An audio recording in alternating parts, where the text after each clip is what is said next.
take a run at it. And in terms of taking a run, where did you start? Because your co-founders as well are not engineers. The three of you are not actually trained engineers. You have a friend that was the architect, but did you start looking for? Did you reach out in your network, try to find people to work with and partner with? Did you guys outsource initial prototypes? What did you all do for your code?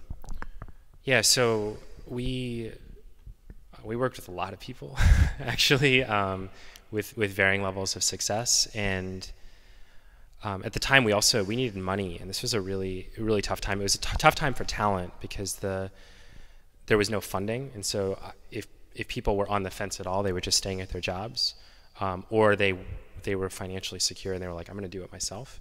It was a tough time for money for obvious reasons, and so we did the tour. We met with everyone. Everyone that would take a meeting. I cold call people out of alumni directories. Yeah.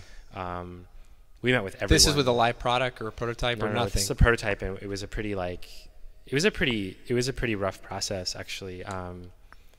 I think that someone was like, "Oh, why'd you do it? Did you know it was a really awesome idea?" And I was just like, "Gosh, it just seemed too embarrassing now that I had left my job to tell all those people hey, it's been a few months. Can I get my job back?" So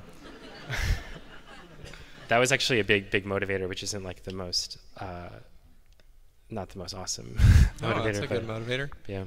So I interviewed Naval Ravikant, who's the founder of AngelList, last week, and I asked him. I said, "Did you get pitched on Pinterest?" And he said, "Yeah, I did."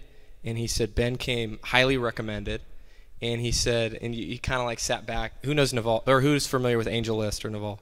Just a very humble, really one of the smartest guys I've ever met. And he just sat back and he was like, "They came and they pitched it." And I was like, "Penny? What is that?" And he said, I just didn't get it at the time, and my bad, but it seems like he's one of the smartest investors in the Valley, and it seemed like it was just why was it such a difficult concept for these guys to grasp? Why didn't people jump on it? So I don't know. Naval was in really good company, actually. Everyone passed. Yeah. And I think it's a few things. First of all, I really, I wouldn't say I sympathize, but investing is hard, right? I don't know. You're looking for all these really vague signs. It's too early to have good data on it, and everyone has all these theories, but it's really hard to know what's going to work and what doesn't. And I think that for us especially, people really didn't understand the concept of the product. So even the first version of the product had boards and repins and pins and profiles. And I don't know if it's because we didn't communicate it well or if it just wasn't how people were thinking of products at that time.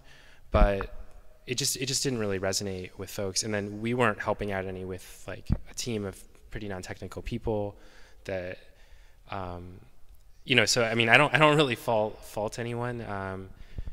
But yeah, it was a really tricky time for us.